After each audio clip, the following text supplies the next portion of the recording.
한 귀부인이 멋진 옷을 입고 그 은행에 갔는데요. 은행에 들어서자마자 은행이 너무 어두웠죠. 은행 직원에게 대낮에 은행이 이렇게 어두우면 어떻게 하느냐고 버럭 화를 냈죠. 그때 은행 직원이 점잖게 한마디 했죠. 사모님, 지금 선글라스를 쓰고 계신데 벗어주시면 됩니다. 그 아주머니가 선글라스를 끼고 은행에 들어갔기 때문에 은행이 어둡게 보였던 거죠. 그리고 오히려 은행 직원을 호통 치는 웃지 못할 그러한 사태가 벌어졌는데요. 이 세상에 살아가는 사람들이 두 종류의 사람이다. 성경 그렇게 이야기를 합니다. 악한 영인 사탄의 영향력 아래서 사탄이 주는 그 시야를 가지고 살아가는 사람들이 한 종류고요. 또 한 종류는 예수님 안에서 거듭나서 성령님의 시야로, 하나님의 말씀의 시야로 이 세상을 바라보며 살아가는 사람들, 딱 두 종류의 사람이 있습니다. 사탄이 주는 악한 시선으로 세상을 바라보면 모든 것들이 다 침울하고 암담하고 혼란스럽게 보여질 수밖에 없지만, 예수님 안에서 거듭나고 하나님의 말씀으로 세상을 바라보고 성령님 안에서 세상을 바라보면 모든 것들이 또렷이 보입니다. 생사화복의 길이 또렷이 보여지게 됩니다. 그래서 생명을 선택하게 되고 복을 선택하게 됩니다. 그래서 정말 하나님의 사람들은 영혼이 잘 되고 범사가 잘 되고 강건하게 되어진다라고 하는 것이죠. 이 세상에서도 하나님께서 복을 주셔서 형통한 삶을 살아가게 해주시고, 인생 졸업하고도 영원한 하나님 나라 천국에 들어가게 해주신다라고 하는 것이죠. 오늘 우리가 읽은 시편 128편에는 작게는 가정이 받는 복을, 크게는 한 국가가 받는 복을 이야기하고 있는데요. 중요한 것은 개인이든 가정이든 국가든 복을 받는 비결은 여호와 하나님을 경외하는 것에 있고 그의 길에 행하는 것에 있다라고 하는 것입니다. 개인이든 가정이든 국가든 여호와 하나님을 경외하고 그의 길을 걸어가면 반드시 복을 받고 형통하게 된다. 이것이 오늘 시편 128편의 말씀입니다. 1절을 한번 같이 읽어보겠습니다. 여호와를 경외하며 그의 길을 걷는 자마다 복이 있도다. 4절입니다. 여호와를 경외하는 자는 이같이 복을 얻으리로다. 여호와 하나님을 경외하고 그의 길, 그의 말씀대로 가는 사람은 다 복을 받는다는 것입니다. 근데 이것은 인류 역사를 바라볼 때 그냥 인류 역사가 이것이 진리임을 증거하고 있음을 알게 됩니다. 미국과 소련, 남한과 북한, 우리나라의 고대와 현대를 한번 비교해 보십시오. 미국이라고 하는 나라가 하나님을 경외하는 동안에 의로운 태양과 같이 떠올라서 점점 더 강성해져 가는 전 세계 최고의 부강국으로 급부상하게 되었습니다. 물론 지금은 그 미국이 하나님을 대적하는 악한 법들을 만들어내고 하나님의 일들을 제한하기 때문에 미국이라고 하는 거대 나라가 점차 침몰해가는 저주의 행보로 나아가고 있는 것을 보면서 좀 안타까운 생각들을 하게 되는데, 적어도 미국이 하나님을 경외하는 동안에는 점점 더 강성해졌고 전 세계 최대 부강국이 되어졌다라고 하는 것이고, 소련이라고 하는 나라는 똑같이 넓은 땅과 지하자원과 인재들을 가지고 있었지만 하나님을 대적할 때에 소련이라는 나라는 점점 패망해갖고 결국 힘든 지경에 이르게 되었습니다. 우리나라의 기독교 역사 한 130년 됐죠. 기독교가 우리나라에 들어오고 나서 우리나라가 점점 부강하게 됐죠. 지금 아마 전 세계 적어도 20위 안에 드는 아주 강대한 나라가 되어졌고 점점 더 강성해져가는 대한민국이 되어가고 있습니다. 근데 이렇게 우리나라가 점점 더 번영하게 되고 부강하게 된 데는 여호와 하나님을 경외하는 그 여호와 하나님을 바라보고 믿는 그 믿음이 들어오면서부터 그렇게 되어졌지, 여호와 하나님을 알기 전에는 정말 힘쓰고 애썼지만 굉장히 힘들고 어려운 시절을 보내야만 했다. 얼마나 그 힘들었으면 그 똥구멍 찢어지게 가난하게 되었다. 뭐 똥구멍 찢어지게 못 산다는 말이 우리 어떤 격언에 남아 있을 정도로 먹을 것이 없어서 풀뿌리 캐먹고 나무 껍데기 벗겨 먹고 그래서 소화가 안 돼서 똥구멍을 찢고 나올 정도로 그렇게 못 사는 나라가 우리나라 대한민국이었는데, 여호와 하나님을 믿고 나서부터는 점점 더 잘 살게 됐죠. 그러니까 우리나라 고대와 현대를 비교해 볼 때도 여호와 하나님을 경외하면 복을 받고 여호와 하나님을 경외하지 않으면 아무리 열심히 살아도 한계가 있다라는 것을 알게 되고, 이 남한 땅은 북한보다 지하 자원도 적고 여러 가지 부족한 것이 많지만 여호와 하나님을 경외했을 때 점점 더 강성해져 가고 있지요.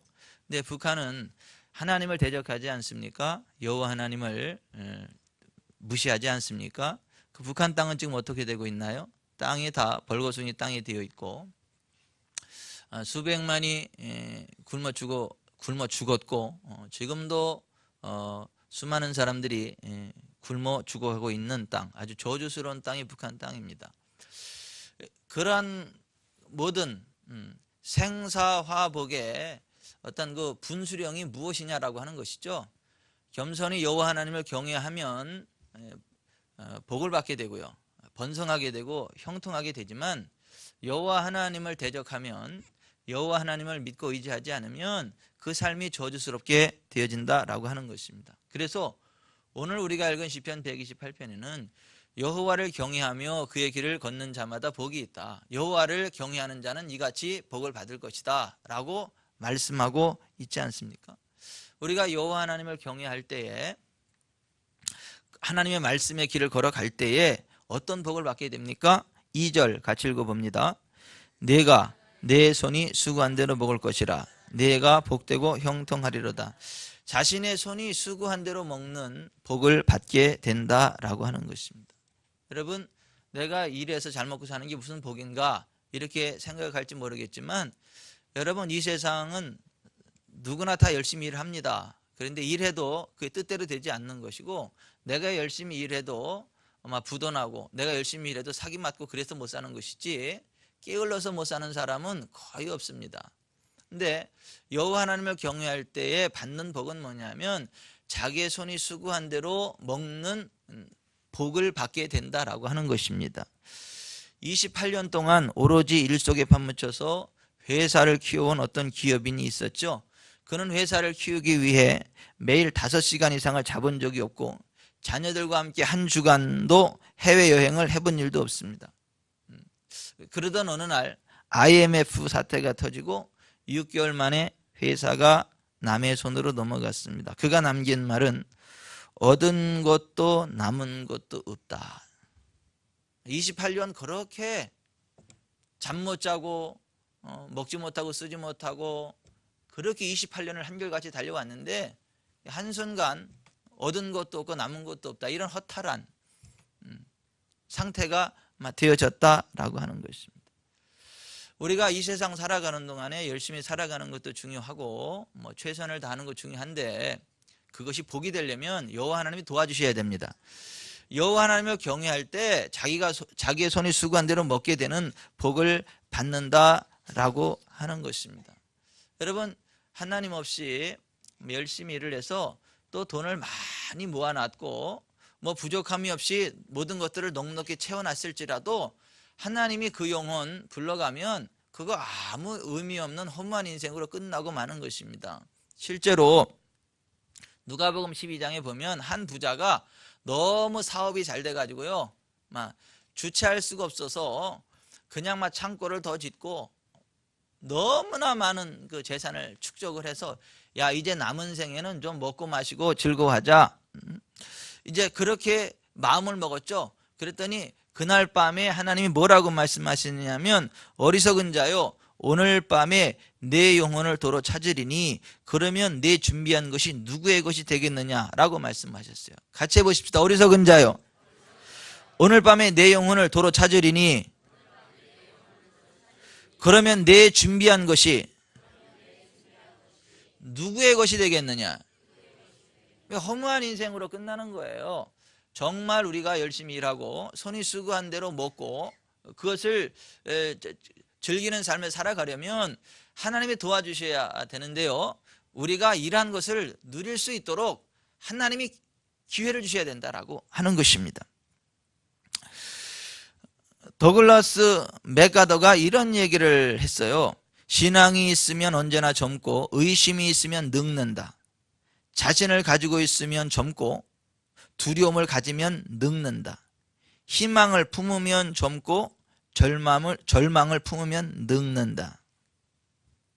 여러분은 그 믿음 안에 살아갑니까? 의심 안에 살아갑니까? 여러분은 자신감을 가지고 살아갑니까? 두려움을 가지고 살아갑니까? 여러분은 희망 가운데 살아갑니까? 절망 가운데 살아갑니까? 우리가 정말 여호와 하나님을 바라볼 때에 그 여호와 하나님을 바라보는 신앙 안에서 담대함이 생기는 거예요. 그 여호와 하나님을 바라보는 믿음 안에서 희망이 생기는 거예요. 정말 우리가 여호와 하나님을 바라보고 여호와 하나님을 기대하며 한 걸음 한 걸음 나아가게 되시기를 예수님의 이름으로 축복해 드립니다. 손이 수고한 대로 먹는 복은 여호와 하나님을 경외하고 그의 도에 행하는 자가 받는 복이다라고 하는 것. 두 번째, 우리가 여호와 하나님을 경외하고 그의 도를 행할 때, 그의 말씀 가운데 나갈 때 어떤 복을 받게 됩니까? 3절 같이 봅니다. 내 집 안방에 있는 내 아내는 결실한 포도나무 같으며 내 식탁에 둘러앉은 자식들은 어린 감람나무 같으리로다. 한마디로 가정이 행복해진다라고 하는 것입니다. 행복한 가정에 복을 받는다라고 하는 것입니다. 포도나무, 감람나무, 무화과나무는 유대 나라를 상징하는 나무들이죠. 그 새 나무들이 참 많아요. 그런데 그 나무들이 잘 자라고 잘 결실하는 것처럼 가정이 건강하고 화목하고 행복한 복을 받아야 되는데 그 복은 여호와 하나님을 경외하며 그의 도를 행하는 사람들에게 임하는 것이다라고 하는 거예요. 여러분 다 행복하기 원하지 않아요? 자식들 잘 되기를 원하고 아내가 행복하기를 원하고 남편이 또 잘 되기를 원하고 뭐 가족들이 다 잘 되기를 원치 않습니까?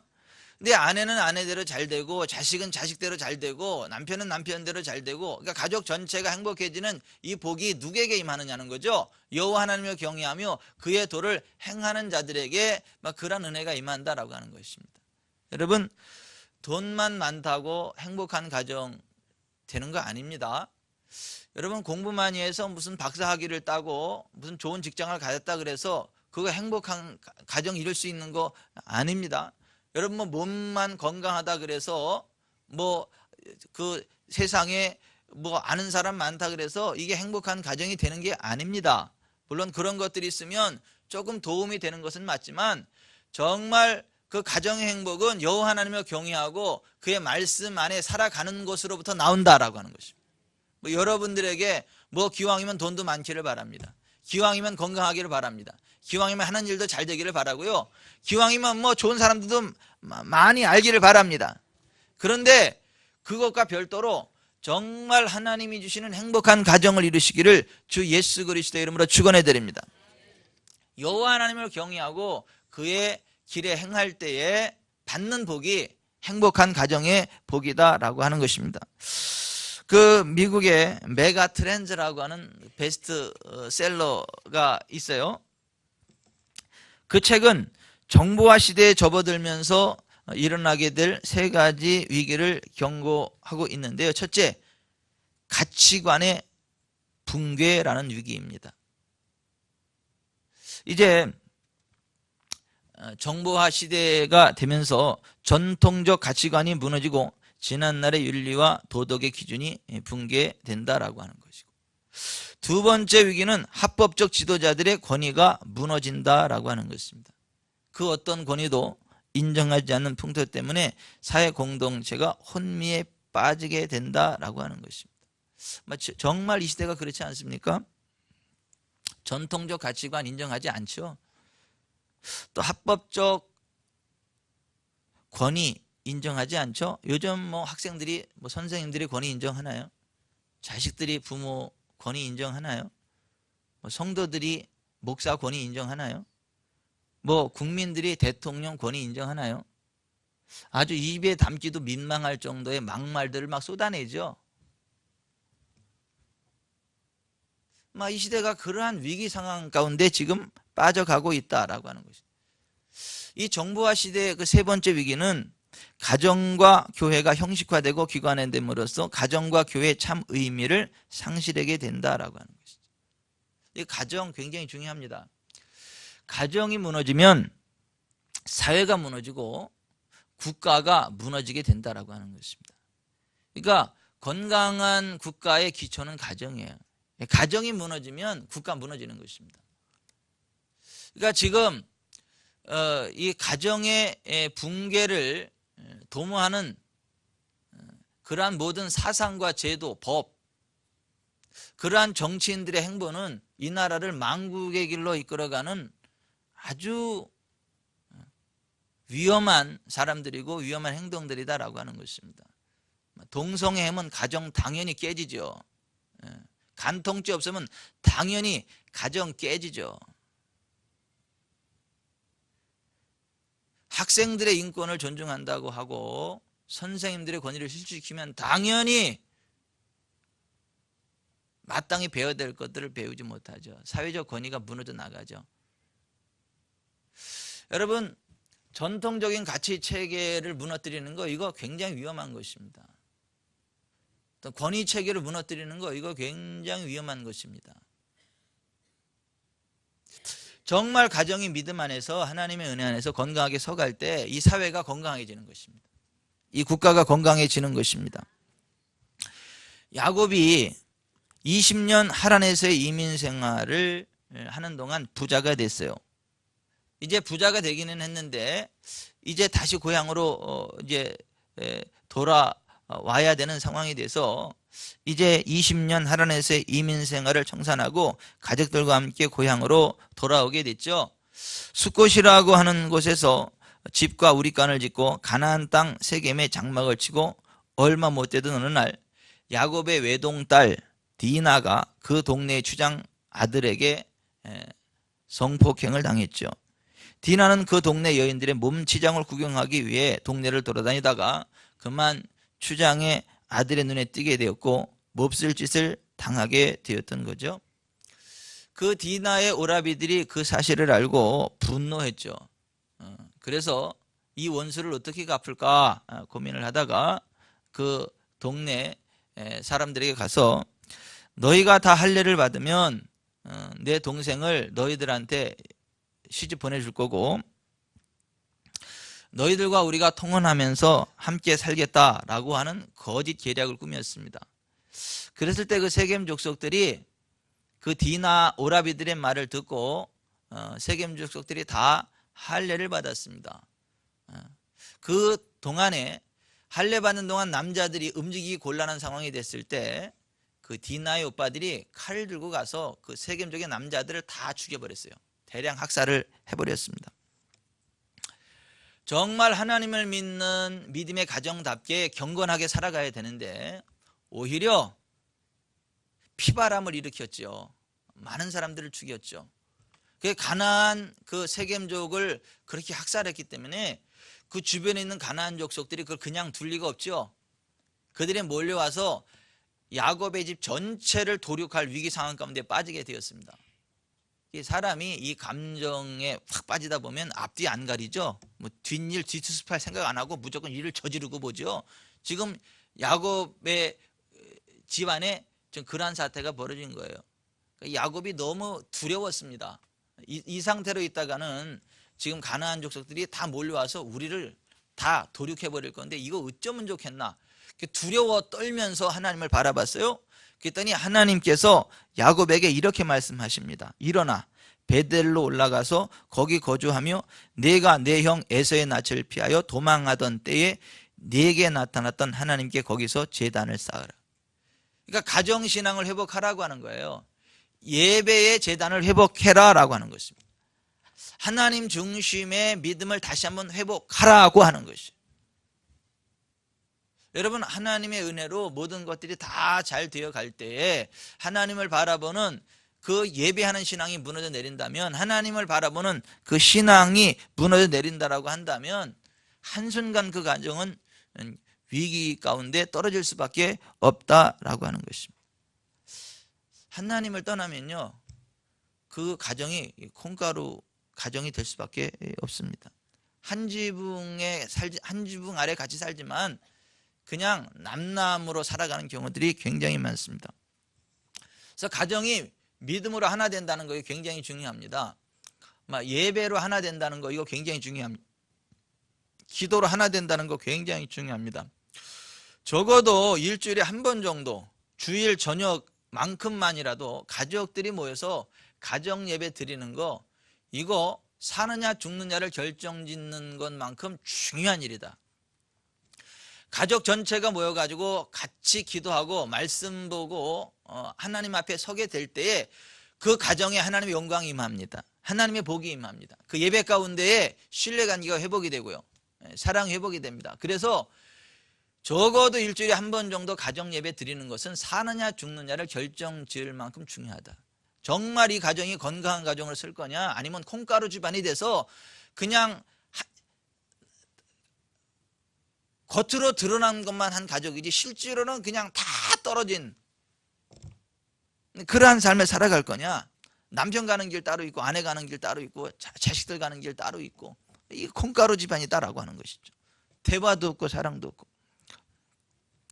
정말 그 가정이 행복하려고 하면 여호와 하나님을 경외해야 된다.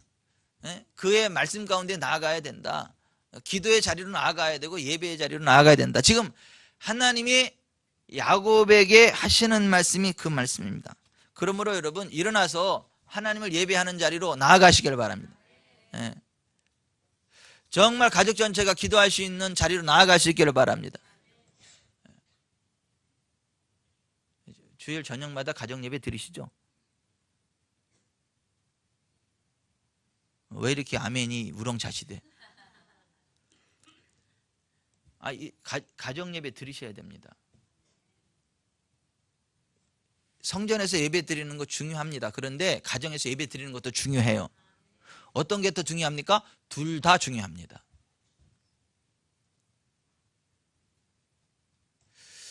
지금 야곱의 가정에서 그 가정의 신앙이 무너지니까 이 피바람이 일어나는 거예요. 가족 전체가 몰살될 위기 가운데 빠지게 되었다라고. 한순간 그렇게 돼버렸다.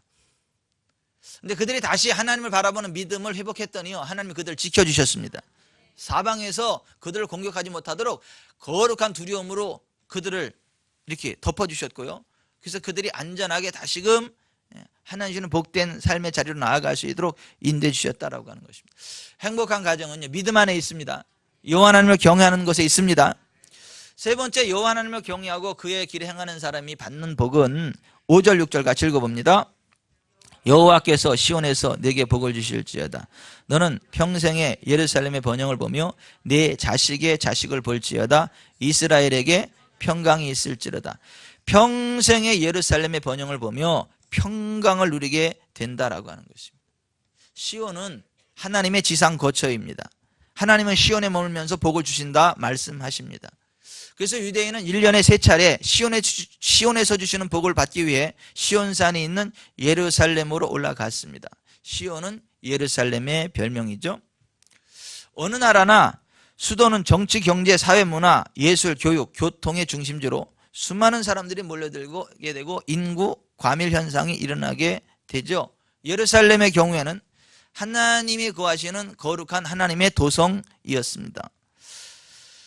그 예루살렘에서 하나님 복을 주시겠다라고 하는 것입니다. 그런데 지금 이스라엘 예루살렘이 어떤 복된 장소가 됐나요? 번영의 장소가 됐나요? 평강의 장소가 됐나요? 아니요, 이름은 예루살렘 평화의 마을인데 실제로는 배단이 슬픔의 마을로 탈바꿈되어져 있습니다. 맨날 테러 일어나게 되고요. 그 이슬람 세력이 그 예루살렘 많은 부분들을 점령했고요. 성전이 있던 장소 역시 이슬람의 점령 지구가 돼서 유대인은 들어가지도 못하는 상황이 됐습니다. 예루살렘에 가면 굉장히 조심하셔야 됩니다. 언제 테러 당할지 몰라요. 그래서 이렇게 불안한 그러한 지경입니다. 왜 그렇게 됐을까요? 평생 예루살렘의 번영을 보며 자식의 자식을 볼지어다 이스라엘에게 평강이 있을지로다 그랬는데 지금 이스라엘이 그 평강을 잃어버렸어요. 왜 그럴까요? 그들이 예수님을 배척하기 때문에 그래요. 예수님을 믿지 않기 때문에 그렇습니다. 자기네 땅에 왕으로 오신 예수님, 그들을 죄에서 구원할 메시아로 오신 예수 그리스도를 그들이 배척했고 십자가에 못 박아 죽였습니다. 그 죄값으로 그들은 예루살렘의 번영을 누리지 못하고 있는 것입니다. 그러나 우리가 정말 예수님을 믿고요 하나님을 경외할 때 우리는 하나님이 주시는 번영의 복을 받습니다. 평강의 복을 받습니다. 자손이 잘 되는 복을 받습니다. 정말 저와 여러분이 평강의 복을 받으시기 바랍니다. 번영의 복을 받으시기 바랍니다. 자손이 잘 되는 복을 받으시기를 바랍니다. 우리가 어떻게 할 때 그 복을 받는가? 오늘 시편 128편 앞에 서두 가로 안에 되어 있는 거 한번 읽어봅니다. 시작. 성전에 올라가는 노래.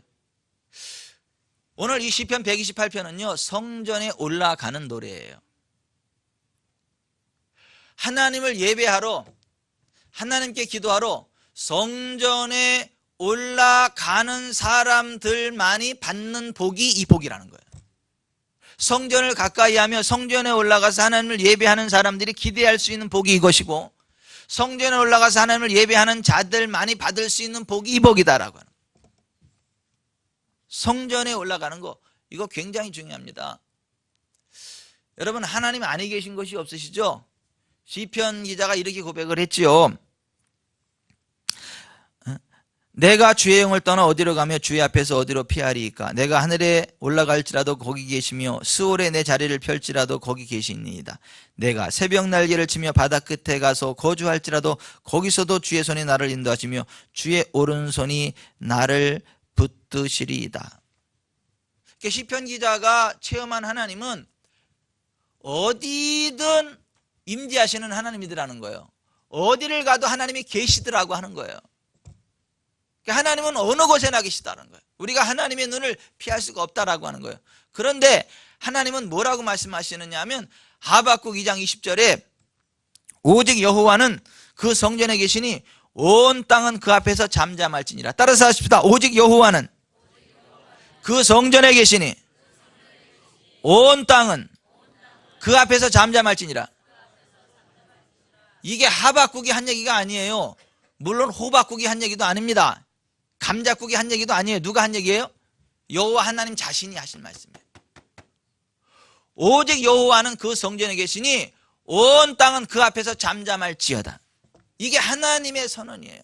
여러분, 하나님은요 안에 계신 곳이 없으신 편지하신 하나님이시지만 성전에 임재하셔서 성전에 나와서 예배하는 자들을 기뻐 받으시는 하나님이시고요, 성전에 나와서 예배하는 자들에게 복을 주시는 하나님이시다. 하나님이 하나님 자신을 그렇게 소개하고 계신다라고 하는 것입니다. 여러분, 하나님 마음이 아파한 다윗이 이런 고백을 했어요.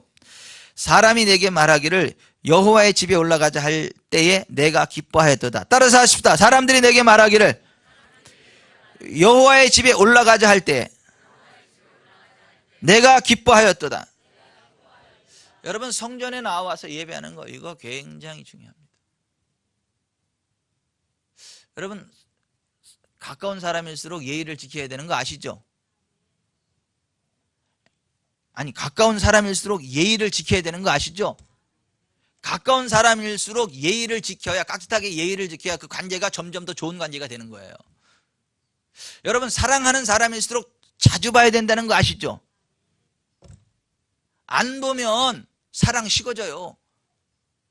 사랑하는 사람일수록 자주 봐야 돼요. 가까운 사람일수록 예의를 지켜야 되고, 그 관계를 잘 유지하기 위해서는 그렇게 해야 된다는 것입니다. 여러분, 하나님과도 마찬가지입니다. 하나님을 자주 만나야 돼요. 근데 하나님은 어디서 만나주시냐면 성전에서 만나주신다. 그 성전의 다른 이름이 뭐죠? 미팅 텐트, 만남의 집이에요. 성막. 누구를 만나는 집이죠? 하나님을 만나는 집이다라고 하는 거예요. 그래서 이 성전이 그만큼 중요하다. 성전에 나서 예배하는 게 그만큼 중요하다. 그래서 일주일에 적어도 한 번 정도는 성전에 꼭 나와서 예배를 드리시기를 바랍니다.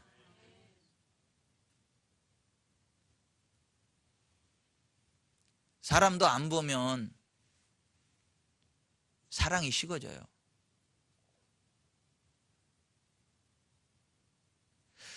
성전에 나와서 성전에 임재하시는 하나님을 자꾸 이렇게 임재하심 가운데 나가고 예배드리고 할 때에 우리의 영이 살아나요. 하나님의 기름 부음이 임합니다. 우리의 믿음이 불타오릅니다. 그런데 이 성전에 나오는 것들이 자꾸 이렇게 저렇게 해서 횟수가 줄어들면 영적으로 침체가 돼요. 믿음이 식어집니다.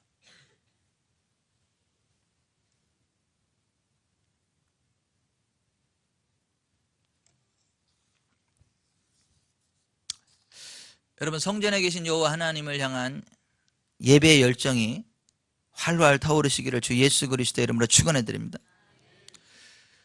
두 번째, 우리가 정말 이 시편 128편의 복을 받으려면 여호와 하나님을 경외해야 된다는 거예요. 경외한다는 말이 무슨 말이죠? 두려워한다는 얘기죠. 사랑하고 두려워한다, 이게 경외한다는 얘기죠. 여러분, 하나님은 사랑이 하나님이시지만 동시에 각 사람의 행한 대로 갚으시는 공의로우신 하나님이심을 알고 그 하나님을 두려워할 줄도 알아야 된다라고 하는 것이에요. 여러분, 여기 좀 보십시오. 우리가 하나님 두려워할 줄 아셔야 돼요. 하나님을요, 두려워하셔야 돼요. 하나님의 이름을 함부로 망령되게 부르시면 안 된다니까. 정말 하나님 두려워하셔야 돼요. 행한 대로 갚으시는 하나님이심을 알고 두려워하셔야 돼요. 성경에 바벨론의 벨사살 왕이 하나님을 경외하지 못하고 성전의 그릇을 가지고 술을 따라 마시다가 저주받고 죽었죠. 아스루 왕 사네립이 여호와 하나님의 이름을 능멸하는 말을 했다가 그의 군사 18만 5천 명이 단 하룻밤 사이에 다 죽고 그의 아들들의 칼에 죽게 되는 저주를 받았죠. 유다 왕 우시아가 하나님을 경외하지 못하고 성전에서 주의 종 아사랴 제사장에게 화를 내다가 문둥병에 걸려 비참한 최후를 맞이했죠. 반면에 노아, 아브라함, 요셉, 히브리 산파, 여호수아, 욥, 로마의 백부장 고넬료, 이런 사람들은 여호와 하나님을 경외하는 사람들이었고 하나님이시는 복을 받았죠. 구원을 받았고, 가정의 복을 받았고, 재정의 복을 받았죠. 물론 중간에 어려움을 한번 당하게 됐습니다만은 갑절로 회복시켜 주셨죠.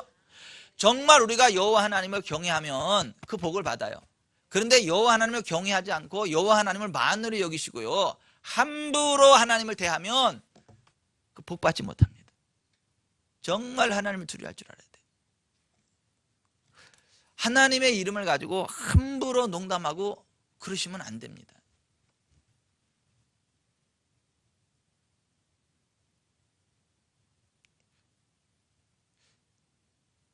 여러분들도 여러분의 이름 가지고 누가 막 장난 놀면 불쾌하시잖아요. 안 불쾌하세요? 불쾌하시잖아요. 여러분의 이름을 가지고 막 안 좋은 농담하고 그러면 불쾌하잖아요. 근데 우리도 불쾌한데 여러분, 하나님 안 불쾌하실 것 같습니까? 정말 우리는 하나님을 경외해야 되고요, 두려워할 줄 알아야 되고요, 하나님을 존중할 줄 알아야 되고요, 그리고 하나님의 말씀대로 순종하실 줄 알아야 돼요. 그의 길을 걷는다는 말이 그 말이에요. 하나님 말씀에 순종하면 복을 받아요. 이사야서 1장 19절에 너희가 즐겨 순종하면 땅의 아름다운 소산을 먹을 것이다. 따라서 너희가 즐겨 순종하면 땅의 아름다운 소산을 먹을 것이다. 우리가 하나님 말씀을요 즐겁게 순종하면 이 땅에서 나는 좋은 것들을 먹는다는 거예요. 하나님 말씀대로 순종합시다. 여러분 하나님 말씀이 뭐죠? 성경 66권이잖아요. 이 말씀대로 순종하면 복을 받아요. 그러면 부담이 되죠. 아니 이 두꺼운 거를 언제 다 읽고 언제 이 말씀대로 사나 막 걱정이 앞서죠. 난 책이라면 막 10페이지만 읽으면 막 졸음이 확 오는데 이거 언제 이걸 다 읽고 하나 이렇게 부담이 오죠.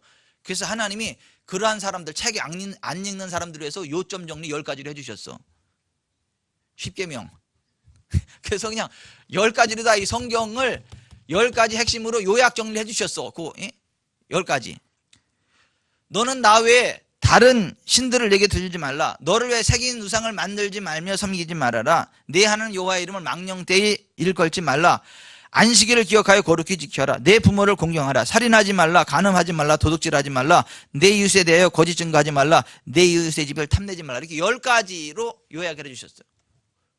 그 십계명으로 살아가는 게 하나님의 도에 행하는 거예요. 하나님 말씀대로 순종하는 거예요. 그런데 어떤 사람은 또 아유 나 10가지도 많아요. 막 이렇게 막 그러니까 하나님 또 2가지로 요점 정리를 다시 해주셨어. 내 마음을 다하고 목숨을 다하고 뜻을 다해서 주 너의 하나님을 사랑하라 하셨습니다. 이것이 그 첫째 되는 계명이요. 둘째는 그와 같으니 내 이웃을 내 몸과 같이 사랑하라. 하나님 사랑하고 사람 사랑함으로 행동하라는 거예요. 그게 하나님의 도에 행하는 거예요. 아 그래도 난 잘 모르겠어요. 또 그러는 사람이 있어요? 한마디로 사랑해 이거예요. 사랑해라 이거 사랑하라. 어떤 일을 할 때 이게 진짜 사랑하는 거 맞나? 이게 진짜 그 사람 사랑해서 하는 거 맞나? 하나님 사랑해서 하는 거 맞는가? 이 사랑의 관점을 가지고 모든 것들을 바라보라는 거예요. 그게 하나님의 말씀대로 행하는 것이고 그러한 사람이 복을 받는다라고 하는 것입니다. 그게 진짜 여호와 하나님을 경외하는 사람이에요. 여러분 여호와 하나님을 경외하고 그의 길을 걸으면 다 복을 받습니다. 예외 없이 복을 받습니다. 1절 같이 읽어보면 다시 한번 시작. 여호와를 경외하며 그의 길을 걷는 자마다 복이 있도다. 자, 여호와를 경외하며 그의 길을 걷는 자마다 복이 있다 그랬죠. 자, 그의 길을 걷는 자마다라는 얘기가 무슨 얘기죠? 모두 한 사람의 예외도 없이 그런 얘기 아닙니까? All, everyone, everybody. 그죠? 누구나 여호와 하나님을 경외하고 그의 길을 행하기만 하면 단 한 사람의 예외도 없이 다 이 복을 받는다는 거잖아요. 간단합니다 여러분. 정말 여러분 복 받기 원하면 여호와 하나님을 경외하십시오. 그의 길을 행하십시오. 그러면 한 사람의 예외도 없이 복을 받습니다. 말씀을 맺겠습니다. 정말 복 받으십시다.